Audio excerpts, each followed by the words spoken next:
My name is Rebecca, and I spent 8 years married to a man who treated me as if I were disposable. His name was Tyler, and his mother, Linda, enabled every cruel thing he ever did to me, standing by with crossed arms and that tight smile that said I deserved whatever I got. They thought I was weak, trapped, dependent on them for everything. The day Tyler dragged me across the floor was the day I stopped pretending our marriage could be saved. It started over something trivial. I'd forgotten to pick up his dry cleaning because I'd been working late at my job, the one he barely acknowledged existed. He came home to find me cooking dinner, exhausted, and the look on his face when he realized his shirts were unhanging in the closet made my stomach drop. "Are you serious right now?" His voice was cold and controlled, which was always worse than when he yelled. "One thing, Rebecca. I asked you to do one thing." "I'll get them tomorrow," I said, keeping my voice level, trying to diffuse the situation like I'd learned to do over 8 years of marriage. I got held up at work, and the cleaners were already closed when He grabbed my wrist so fast I didn't have time to pull away. His fingers dug into my skin, bruising, and I felt that familiar spike of fear mixed with resignation. "You don't get to make excuses," he said, his face inches from mine.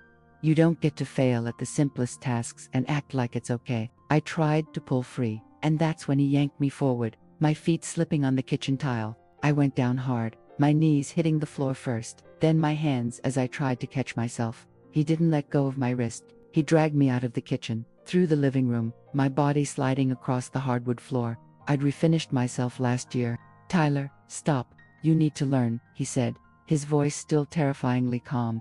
"You need to understand that there are consequences when you fail me." And then I saw her. Linda, Tyler's mother, is standing in the doorway. She had her own cue, of course she didn't, and she must have let herself in during the argument. She stood there with her purse clutched in front of her, her expression not shocked or horrified but something worse, disapproving. Like I was the problem, like I'd brought this on myself. Tyler finally let go of my wrist, and I scrambled back against the wall, my whole body shaking. My palms were scraped raw, my knees throbbing. Linda stepped fully into the room, closed the door behind her with a quiet click. "You really should try harder, Rebecca," she said, her voice gentle but laced with steel. "My son works so hard to provide for you. The least you could do is manage the household properly." I stared at her, too stunned to respond. She was justifying this. She was standing in my living room, watching her son abuse his wife, and she was blaming me for it. Tyler walked past me to greet his mother, kissing her cheek like nothing had happened. "Sorry you had to see that, Mom. Rebecca's been having one of her days." "I understand, sweetheart," Linda said, shooting me a look that made it clear she thought I was pathetic. "Some women just aren't built for marriage." I sat there on the floor, watching them talk in low voices, Tyler's hand on his mother's shoulder, both of them occasionally glancing at me like I was a misbehaving pet. And something inside me shifted. Not broken, it had been broken for years, but hardened, crystallized into something cold and clear and absolutely done, because they didn't know. Neither of them knew what I'd been doing for the past 2 years, the secret I'd been keeping, the plan I'd been executing with meticulous care. This house, the one Tyler thought his parents were letting us live in rent-free, the one Linda walked into like she owned, it belonged to me. Completely, legally, undeniably mine. And they were about to find out exactly what that meant. The house had originally belonged to Tyler's parents, purchased 40 years ago when property was cheap and their future looked bright. When Tyler and I got married, they'd offered to let us live there temporarily while we got on our feet. That was 8 years ago. The temporary arrangement had become permanent, but not in the way anyone expected. Linda never let me forget it was their house, making comments about the decor I chose, the way I arranged furniture, and the minor repairs I made without asking permission first. What they didn't know was that Linda and her husband, Robar, were drowning in debt. Medical bills from Robert's heart surgery 3 years ago. Bad investments, a reverse mortgage they'd taken out and squandered. 2 years ago, I'd discovered this by accident when Linda left some paperwork on the kitchen counter during one of her visits. Documents about foreclosure proceedings, letters from the bank, desperate notes about selling assets. I'd taken pictures of those documents, not to use against them, but because I'd learned to document everything in my marriage. Every bruise, every cruel comment, every moment of abuse. I had records. It had started as protection for a divorce I was too scared to pursue, but it had evolved into something more. I started researching the house, Property records are public, and I discovered the foreclosure process was already underway. The bank had given them 6 months to pay or find a buyer. Linda and Robert were trying to keep it quiet, maintain appearances, probably hoping Tyler would offer to help. But Tyler had no idea. His parents had always presented themselves as financially secure, and he never questioned it. I saw an opportunity. I'd been working full-time as a financial analyst for 6 years, a job Tyler barely acknowledged. He thought I made pocket money, didn't realize I'd been promoted twice, that my salary had quietly grown to 6 figures. I'd been hiding money for years, separate accounts he didn't know about, investments in my name alone, savings built dollar by dollar, while he spent freely and expected me to be grateful for the roof over my head. I contacted Linda and Robert directly, told them I knew about the foreclosure and wanted to help, offered to buy the house from them privately, for more than the bank would give them at auction, but less than market value. They were desperate enough to listen. The negotiation took weeks. I had to convince them it was in their best interest, that this way they'd walk away with something instead of nothing.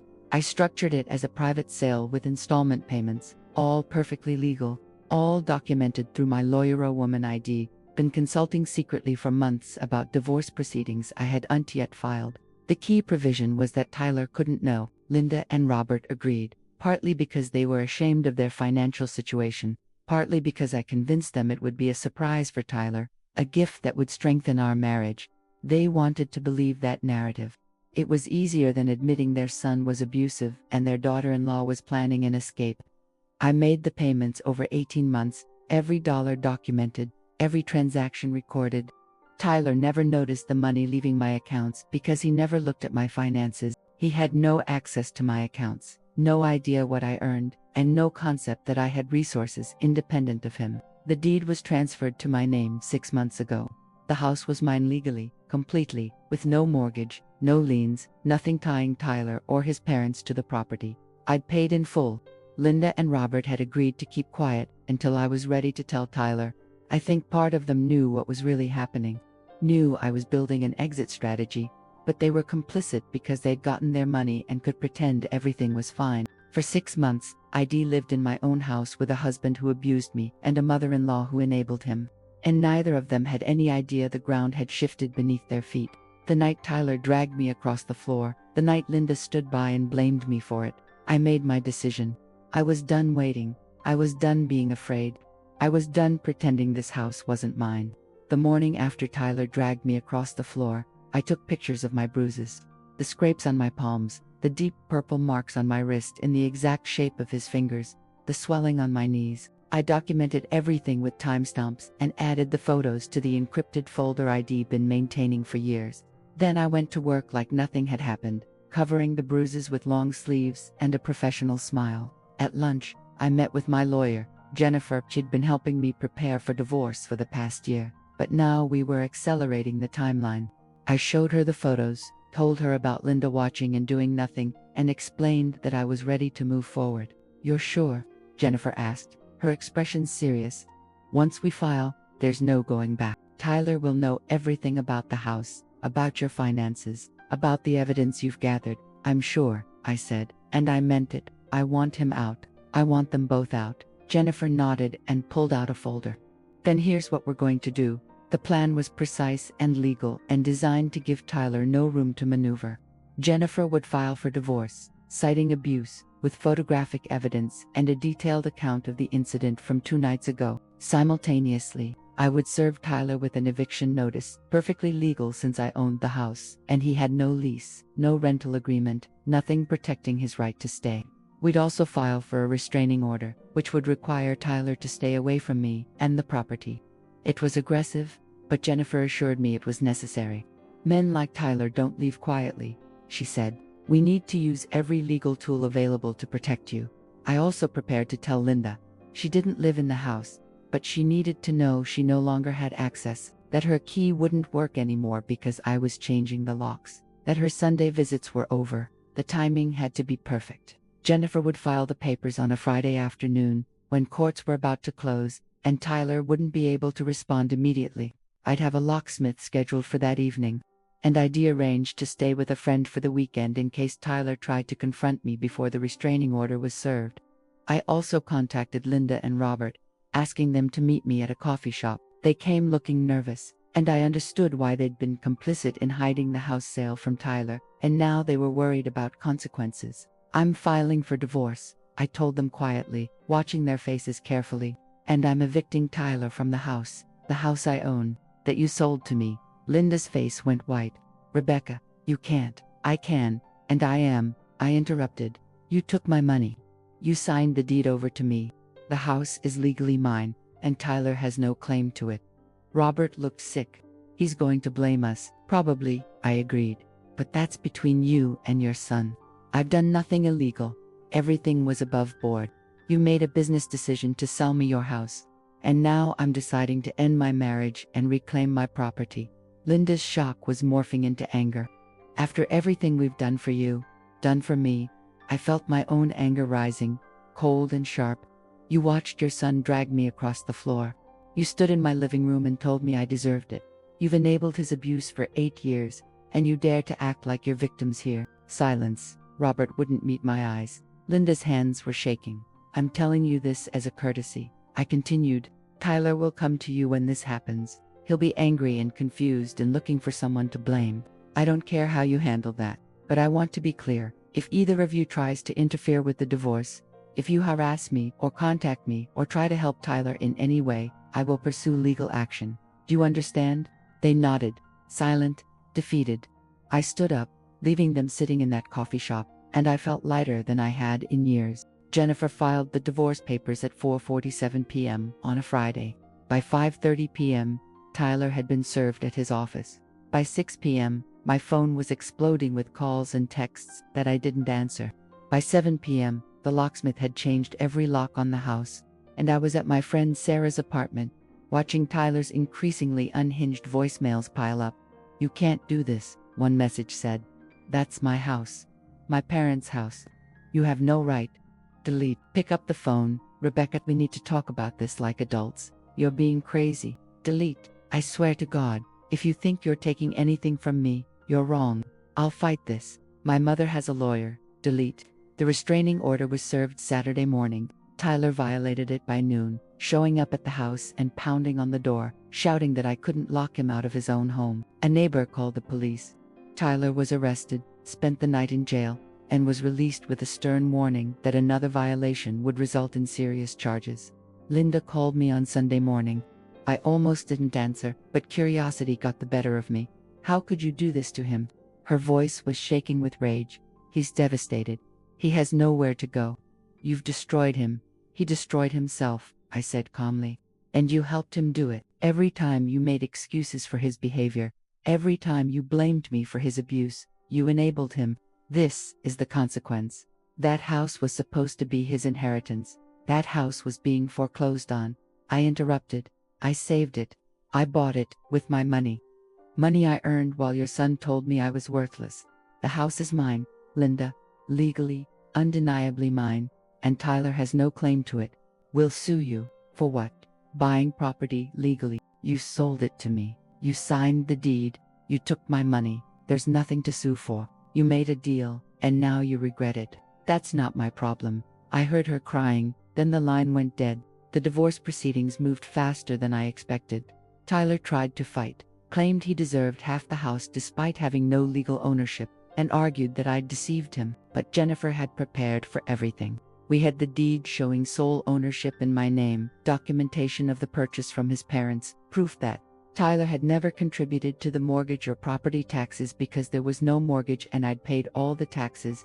We also had photographs of my bruises, testimony from neighbors who'd heard arguments, and medical records from 3 different visits over the years where I'd made excuses for injuries. Jennifer presented a case so airtight that Tyler's lawyer advised him to settle. The final divorce decree was brutal for Tyler. No claim to the house, no alimony, a restraining order that would remain in effect for 5 years. He walked away with his personal belongings and nothing else.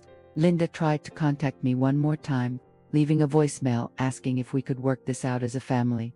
I blocked her number without listening to the whole message. The day the divorce was finalized, I stood in the living room, my living room and looked at the spot where Tyler had dragged me across the floor. The wood had been refinished since then. The marks were gone, and soon, the memories would fade too. I lived in that house alone for 6 months after the divorce, reclaiming every room, redecorating, removing every trace of Tyler and his mother. The guest room where Linda used to stay during her visits became my home office. The garage where Tyler kept his tools and projects became a yoga studio.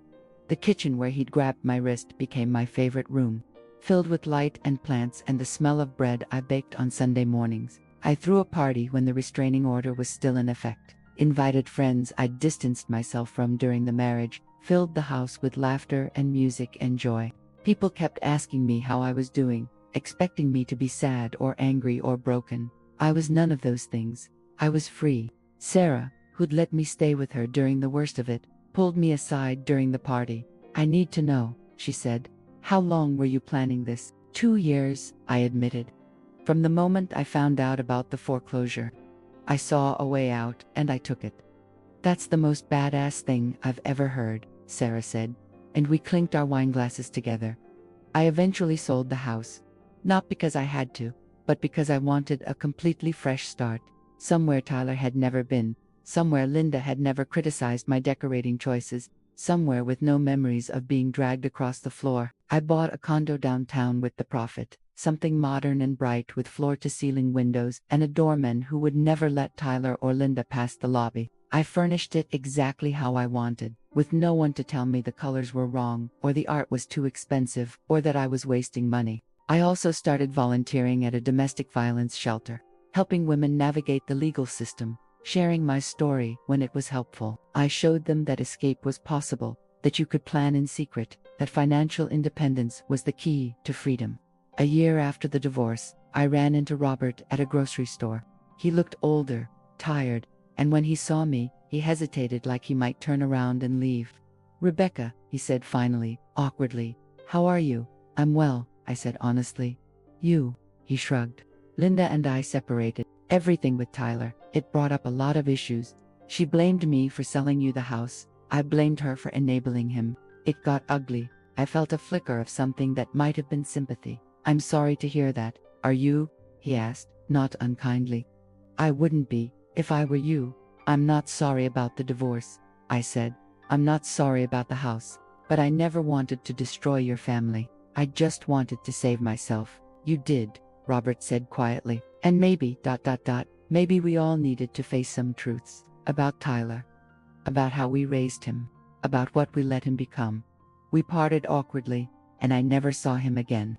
But I thought about that conversation for a long time, about how Tyler's abuse had rippled out, damaged everyone it touched, and how holding him accountable had forced everyone to reckon with their complicity.